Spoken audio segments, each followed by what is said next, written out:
السلام عليكم ورحمة الله وبركاته. الحمد لله رب العالمين، والصلاة والسلام على أشرف الأنبياء والمرسلين وعلى آله وصحبه أجمعين.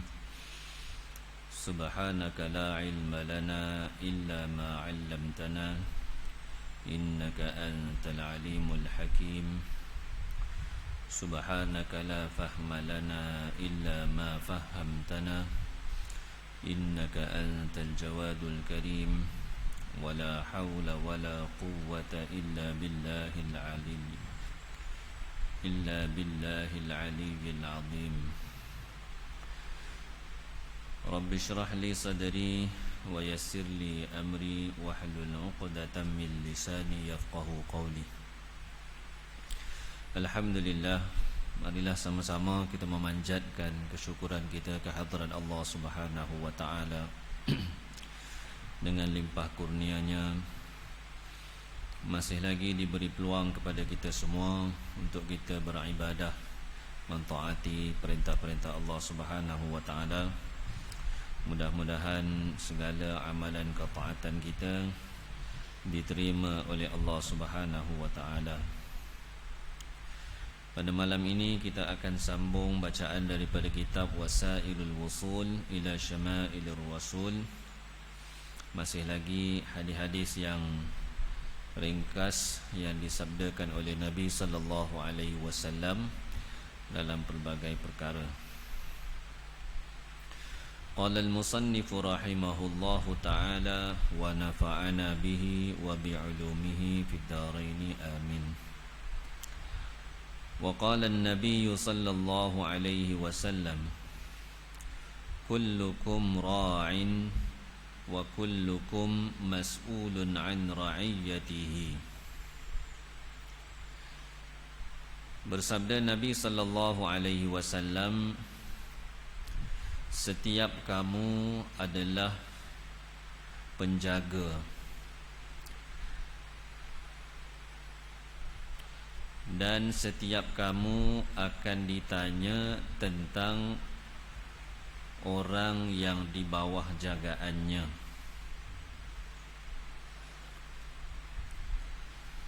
Ada sesetengah menterjemahkan ra'in dengan makna pengembala.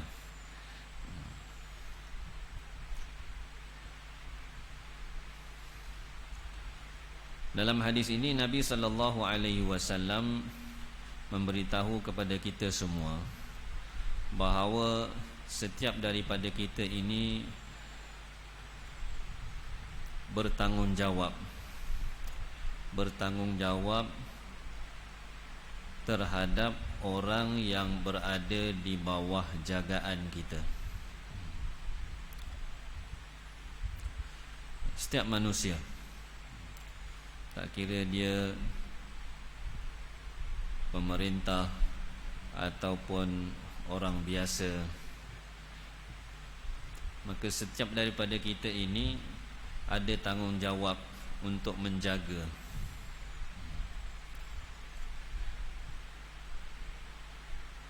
Orang yang diberi kelebihan untuk menjadi pemimpin, ketua kalangan masyarakat, maka skop ataupun tugas untuk menjaga itu lebih besar.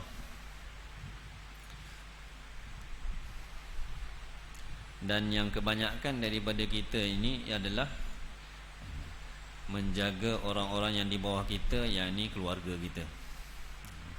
Ini yang paling kecil lah skop jagaannya. Guru ada dia punya tugasan dia, ada skop tugas dia.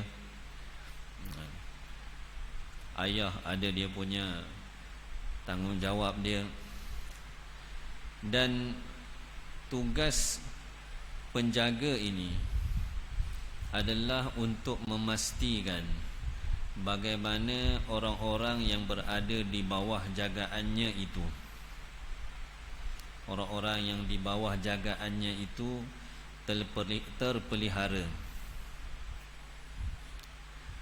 dapat mentaati perintah-perintah Allah Subhanahu wa taala, meninggalkan segala larangan Allah Subhanahu wa taala, ambil tahu keadaan agamanya, ambil tahu kebajikannya. Ini tugas yang Allah Subhanahu wa taala berikan kepada setiap orang yang mempunyai tanggungjawab terhadap orang yang di bawahnya. Dan dia dituntut untuk berlaku adil kepada setiap orang yang berada di bawahnya, dan dia juga tidak mengkhianati tanggungjawab yang telah diamanahkan kepadanya.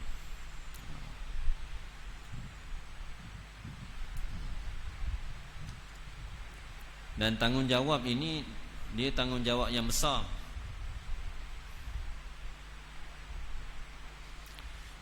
Dia bukan setakat ambil tahu sekali-sekala, bahkan dia kena sentiasa ambil tahu. Kalau kita perhatikan kepada bagaimana Rasulullah sallallahu alaihi wasallam dan juga khalifah-khalifah yang terdahulu dan juga para sahabat secara umumnya, bagaimana mereka ini melaksanakan tanggungjawab mereka. Nabi sallallahu alaihi wasallam punya cakna terhadap para sahabat, khususnya mereka-mereka yang ada di Madinah. Tak mari semayang pun Nabi tanya, mana si fulan ni, tak nampak, tak ada mari semayang. Caknanya Nabi sallallahu alaihi wasallam. Begitu juga dengan khalifah-khalifah Nabi. Pernah sekali Sayyidina Umar radhiyallahu ta'ala anhu, dalam solat subuh dia nampak ada satu orang tak ada. Terus dia pergi rumah. Mana cerita ni tak ada mari sembahyang subuh? Mak dia khabar, beritahu bahawa si fulan ni dia solat sepanjang-panjang malam. Dia solat sepanjang malam, bila nak subuh dia mengantuk, menyebabkan dia tidak terjaga, tak bangun, pergi solat subuh. Pergi. Caknanya mereka dalam bab agamanya, dalam bab keduniaan pun sama juga. Sayyidina Abu Bakar radhiyallahu anhu, setelah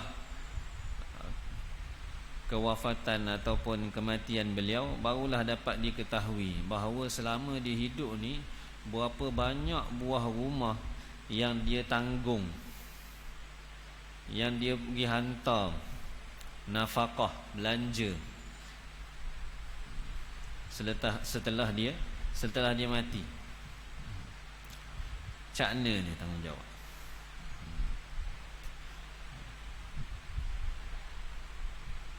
Kita sebagai orang beriman, kita ada keluarga dan kita ada jiran di sekeliling kita.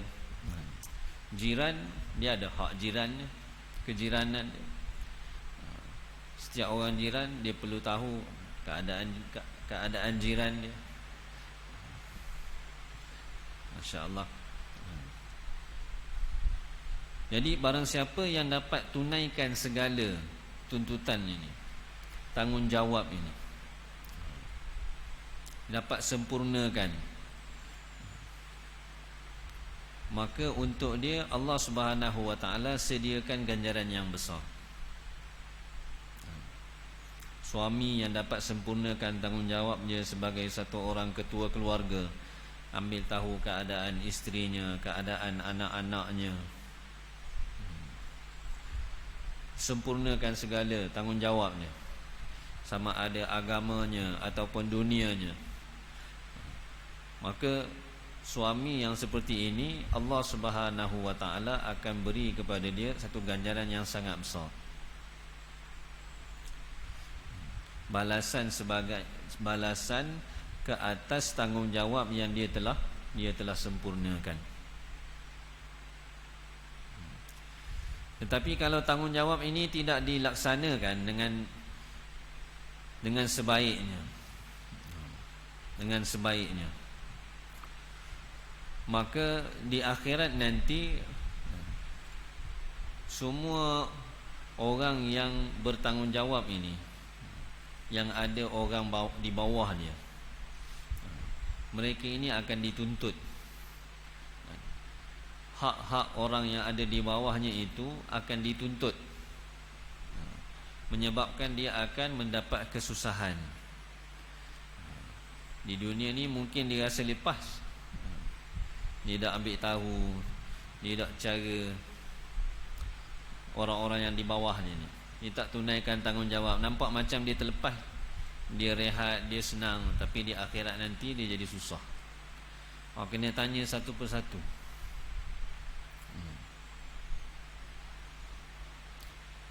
Ada sebut dalam hadis bahawa satu orang lelaki ni di akhirat nanti akan ada 4 orang paling kurang akan tarik dia.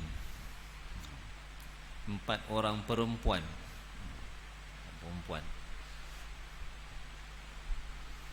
Isteri dia, anak dia, adik-beradik dia, ni semua di akhirat nanti mari tuntut belaka ni. Mari tuntut. Di dunia ni memang kita rasa macam tak apalah, tak ambil tahu, kita lah, dia nampak macam lepas, tak ada apa-apa.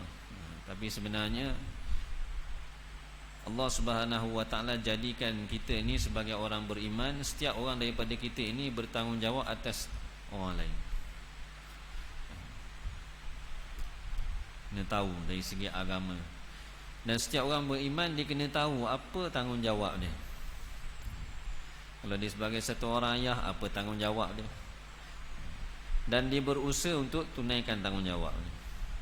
Kalau dia satu orang ketua, dia berusaha untuk sempurnakan tanggungjawab dia sebagai satu orang ketua dengan penuh amanah, sempurnakan tanggungjawabnya. Sebab apa? Nanti di akhirat nanti akan ditanya. Kalau tak ditanya senang, kena tanya. Di dunia ni pun kalau kita ditanya pun susah dah. Tiba-tiba dipanggil di soal siasat,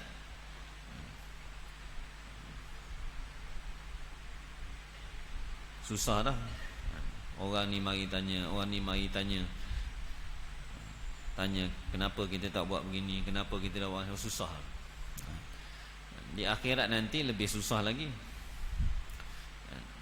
Dalam hadis Nabi SAW beritahu bahawa siapa yang di akhirat nanti hisab dia diperdebatkan, maka pasti dia diazab. Susah. Jawab payah. Masya-Allah. Maka kerana itu Nabi SAW memberi peringatan kepada kita supaya kita ini sentiasa berusaha untuk sempurnakan tanggungjawab kita. Nabi bagi tahu mudah je. Setiap daripada kita bertanggungjawab. Kita ni penjaga, pemelihara, nanti akan ditanya tentang apa yang kita pelihara tu. Nabi bagi tahu simpelnya.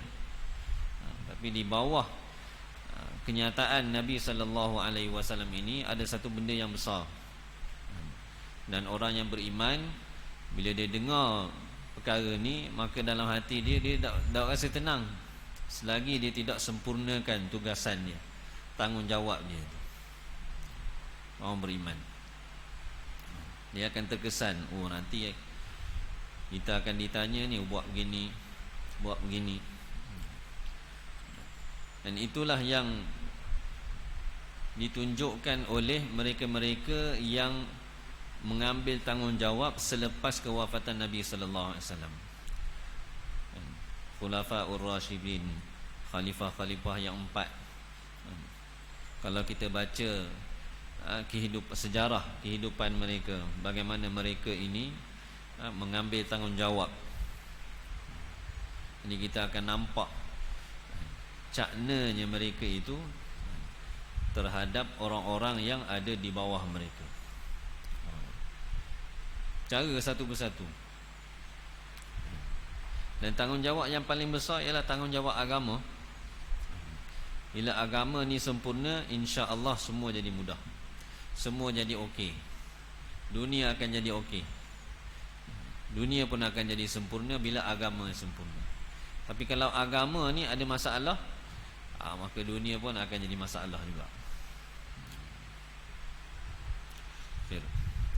Wa qala an-nabiy sallallahu alaihi wasallam, kullul muslimi 'alal muslimi haramun damuhu wa maluhu wa 'irduhu. Bersabda Nabi sallallahu alaihi wasallam, setiap orang Islam terhadap orang Islam yang lain haram darahnya dan hartanya dan maruahnya. Orang-orang yang beriman kepada Allah Subhanahu wa taala, semua orang yang beriman pada Allah Subhanahu wa taala, kedudukan dia di sisi Allah Subhanahu wa taala sangat tinggi, sangat mulia. Sangat mulia. Dan setiap orang yang beriman, tidaklah dia itu ada satu kuasa ataupun ada suatu kebolehan untuk dia menyakiti orang yang beriman yang lain. Setiap orang Islam, Nabi kata, darahnya, hartanya, maruahnya, tiga perkara ni adalah haram untuk disentuh. Tak boleh main-main. Walaupun Nabi sebut tiga je, tapi sebenarnya tiga ni dia merangkumi semua. Bukan Nabi sebut tiga, yang pertama darah. Kalau bukan darah tak apa lah. Tak. Harta. Ini kalau bukan harta tak apa, tak juga. Maruah. Nabi sebut tiga ni sebab tiga ni masuklah ke bawah dia. Hak lain tu duduk di bawah tiga ni.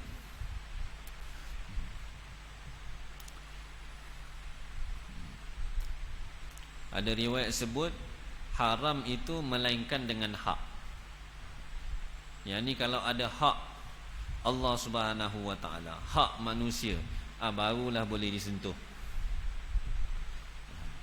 Kalau tidak, darahnya, hartanya, maruahnya terpelihara. Bukan semudah-mudahnya untuk kita merosakkan, menumpahkan darah orang Islam yang lain, merampas harta orang Islam yang lain, merosakkan maruah orang Islam yang lain, menjatuhkan maruah orang Islam yang lain.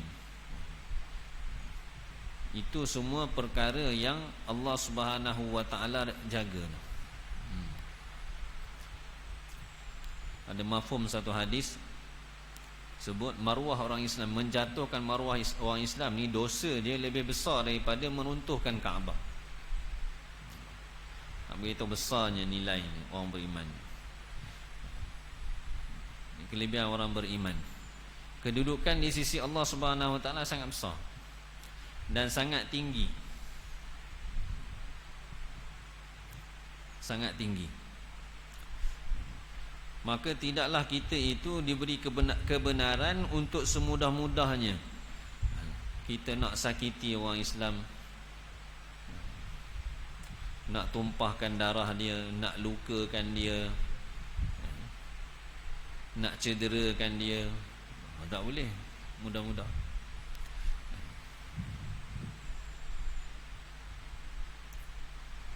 Sebab tu dalam Islam ni dia ada undang-undang dia. Ada undang-undang dia. Sayyidina Abu Bakar radhiyallahu anhu pernah sekali dia bertengkar beliau bertengkar dengan satu orang sahabat yang lain. Dalam pertengkaran itu dia telah terkeluar satu perkataan yang tidak baik. Bila dia tersedar yang dia telah tercakap, maka terus dia minta, dia kata, saya minta pada kamu supaya kamu cakap balik perkataan itu pada saya. Balas balik. Balas balik. Sahabat tadi kata, dia tak nak. Dia kata, kalau kamu tak mahu cakapkan perkataan itu kepada saya akan bawa kes ni jumpa Nabi. Ni nak ngadu ke Nabi. Orang lain tengok pelik, dia yang buat salah, dia nak pergi ngadu pula.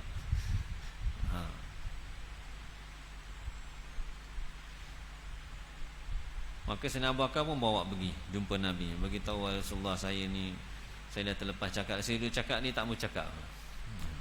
Nabi bagi tahu pada sahabat tu, perbuatan kamu tak balas percakapan Sayyidina Abu Bakar tu adalah satu perbuatan yang bagus. Tetapi untuk mengurangkan rasa sedih Sayyidina Abu Bakar ni, kamu beritahulah pada dia, semoga Allah mengampuni kamu. Doa kebaikan. Kenapa dia rasa susah hati tu bila dia cakap perkataan tu? Sebab dia tahu kita nak kata kepada orang beriman ni, orang Islam ni, satu-satu perkataan bukan mudah-mudah main keluar gitu je daripada mulut kita. Tak boleh. Walaupun kita marah sekalipun, itu bukanlah satu alasan untuk kita keluarkan perkataan ataupun kita membuat sesuatu tindakan yang boleh menyakiti orang.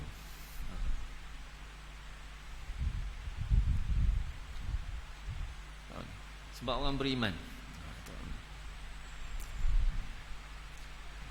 ni kelebihan orang beriman, Allah Ta'ala jaga belaka. Allah Ta'ala jaga belaka. Darah dia terpelihara. Kalau dibunuh, dilukakan, dicederakan tanpa hak, maka boleh dibalas dengan kecederaan yang sama. Kalau dibunuh, boleh dihukum balas bunuh juga. Sebab darah terpelihara. Harta dirampas, kena ganti balik. Allah. Melainkan ada hak Allah ataupun hak manusia. Dia ada hutang dengan orang tu, dia ada harta tapi dia tidak mahu bayar, maka harta dia tu boleh diambil secara paksa. Tapi bukan dia yang ambil, kena bawa dulu ke atas.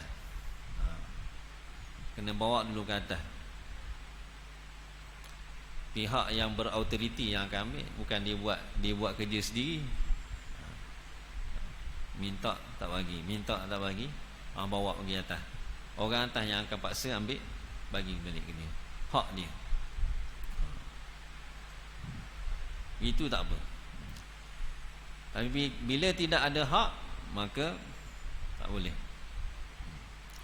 Maka kerana itu, setiap orang Islam, kita lah semua sekali, perlu berhati-hati. Setiap percakapan kita, setiap tindakan kita, jangan sampai kita ini mencederakan orang lain. Jangan sampai kita ini terambil harta orang lain tanpa hak.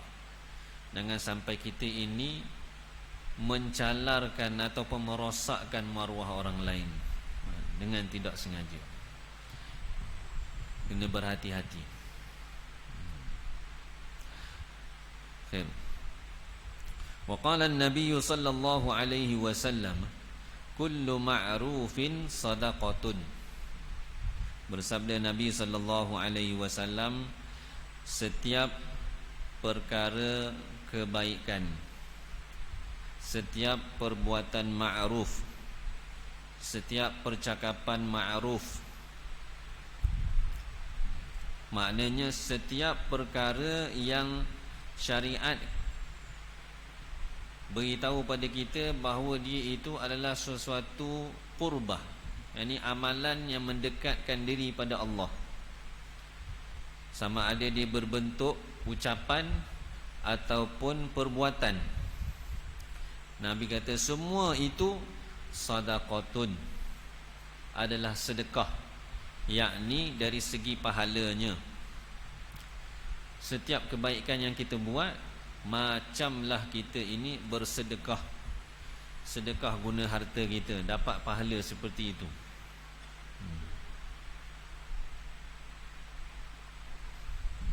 Dapat pahala sedekah. Buat baik dapat pahala sedekah. Kalau kita orang yang tidak ada kelapangan dari segi harta untuk kita bersedekah dengan banyak contohnya, maka kita boleh memperbanyakkan sedekah kita dengan buat baik. Dalam hadis sebut senyum pun sedekah. Kita jumpa orang senyum pun sedekah. Senyum, Masya Allah. Dalam keadaan umat ataupun keadaan manusia hari ini, nak senyum pun susah. Ada lagi kalau tak kenal. Kalau tidak kenal, dia lalu gitu je. Nak senyum susah. Selisih naik kenderaan, senyum, pandang gitu je, insya-Allah.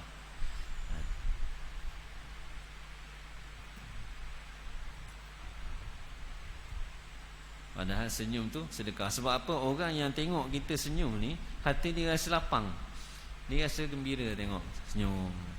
Sisi senyum, bagi salam, angkat tangan, Masya Allah, rasa gembira. Ada?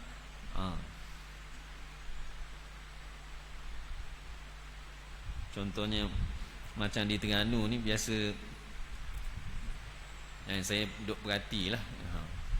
Contoh kalau jalan tu sempit, jalan sempit, ada dua buah kereta nak lalu. Sebuah kereta dia berhenti dulu, bagi laluan pada yang satu lagi untuk lalu. Bila lalu tu dia akan bagi isyarat. Dia bagi isyarat, dia akan horn ke, angkat tangan ke, dia angkat lampu ke, Masya Allah. Jadi orang yang tunggu tu pun rasa seronoknya, suka dia dapat tolong orang. Kalau kita pergi kat lain tak jumpa gitu. Kita berhenti tu kadang-kadang dengan susah juga. Tak apalah, kita mengalah, kita pun berundur contohnya, cari tempat. Dia lalu gitu je. Tak ada angkat tangan, tak ada senyum. Kita pun Allah. Bukan maknanya kita nak mengharap kebaikan orang lain, tapi nak bagi tahu bila kita senyum dengan muka yang ceria, orang lain pun jadi senang. Orang lain pun jadi senang. Nabi kata senyum tu sedekah. Itu baru senyum. Kalau kita buat benda makruh yang lebih besar daripada itu, maka lebih besar lagi ganjarannya. Maka kerana itu jangan kita anggap apa-apa sahaja kebaikan. Jangan anggap benda itu kecil. Benda baik ni dia tak ada istilah kecil. Semua ada nilai di sisi Allah Subhanahu Wa Taala. Kita buang satu sampah daripada dalam masjid, satu kotoran kita buang keluar masjid, itu pun benda besar lah. Ada riwayat sebut itu di akhirat nanti akan menjadi mas kahwin kepada bidadari. Walaupun riwayat ni tak kuat, tapi ada yang sebut begitu.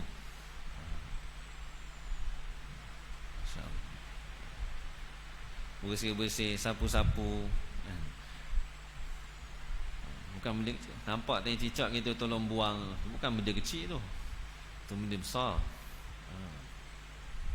Bahkan kalau najis Dalam bab fiqh, kalau kita nampak najis ada dalam masjid dan tak ada orang lain masa tu, kita wajib, jatuh wajib pula atas kita kena bersih tempat tu. Dan kalau benda tu wajib, kecil ke besar? Besar. Besar. Maka kerana itu, setiap orang yang beriman ni, setiap orang Islam ni, hendaklah dia berlumba-lumba melakukan kebaikan. Dan janganlah dia anggap benda yang dia buat tu benda kecil, benda besar. Dan kita juga bila nampak orang buat baik, janganlah kita kata gitu je. Kita kena anggap benda tu besar. Sebab kalau kita berada dalam situasi itu, belum tentu lagi kita boleh buat. Tengok dengan mata nampak macam mudah je orang buat, tapi kita nak buat belum tentu lagi. Tak tahu lagi. Ada orang tolong. Kadang-kadang kita ni bila dah buat, kita rasa kita buat benda besar dah. Jadi bila kita nampak orang lain buat tu macam kecil je. Alah, apa lah kalau kita buat besar lagi, kita hebat lagi. Ada.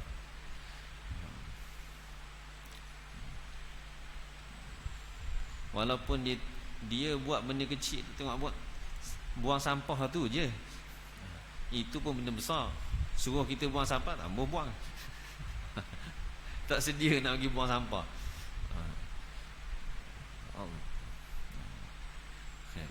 Jadi jangan kita rasa kecil perkara-perkara ma'ruf ni. Dan setiap perkara-perkara ma'ruf, Nabi kata dia adalah sedekah, yakni pahala dia seperti mana kita mensedekahkan harta kita. Wa qala an-nabiy sallallahu alaihi wasallam, kullu mu'dhin finnar.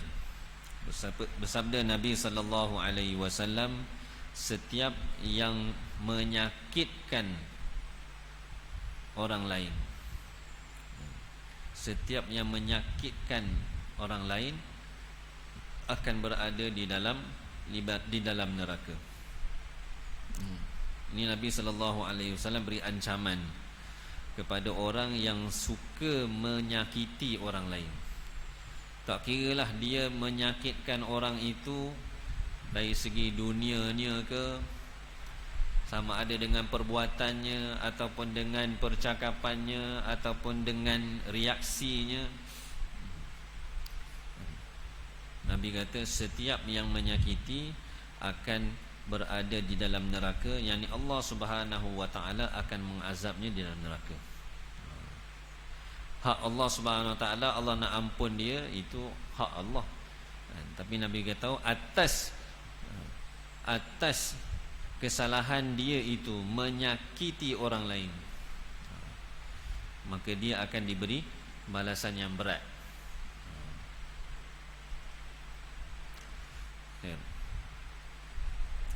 Maka kita perlu berhati-hati, jangan sampai kita ini menjadi sebab orang lain tersakiti, jadi sakit hati, sakitlah fizikal, zahir batin sakit. Wa qala an-nabiy sallallahu alaihi wasallam, kullun muyassarun lima khuliqa lahu. Bersabda Nabi sallallahu alaihi wasallam, setiap manusia dipermudahkan untuk takdir yang dia telah dicipta untuknya. Setiap daripada kita ini Allah Ta'ala dah tetapkan dah. Sebelum daripada kita lahir lagi, Allah Ta'ala dah tetap dah. Maka bila kita dilahirkan ke atas dunia ini, maka perjalanan hidup kita itu Allah Ta'ala akan, kita kata macam mana,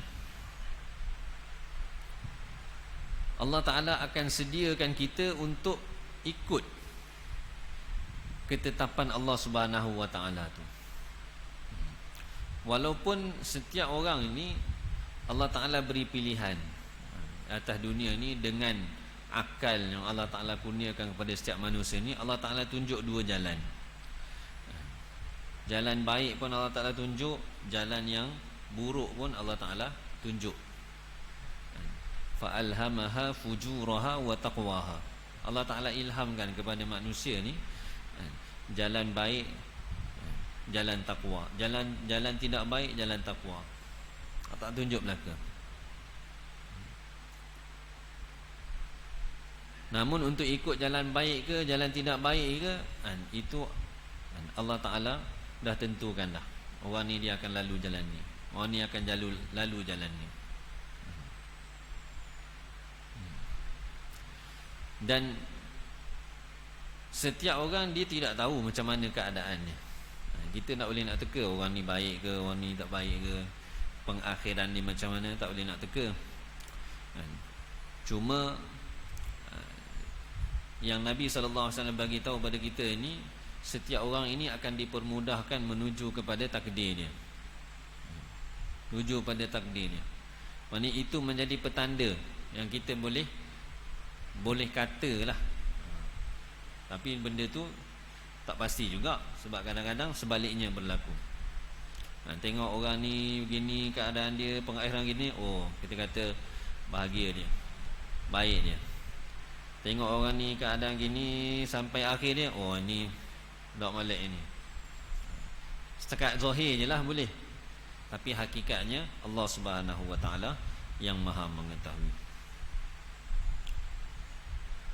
Suatu masa wallahu a'lam. Semoga Allah Subhanahu Wa Taala beri taufik pada saya dan kita semua dengan apa yang disampaikan pada malam ini, sama-sama dapat kita jadikan pedoman untuk kita amalkan dan kita sampaikan kepada saudara-saudara kita yang lain. Subhanakallahumma bihamdika asyhadu an la ilaha illa anta astaghfiruka wa atubu ilaik. Subhana rabbika rabbil izzati amma yasifun wa salamun alal mursalin walhamdulillahi rabbil alamin.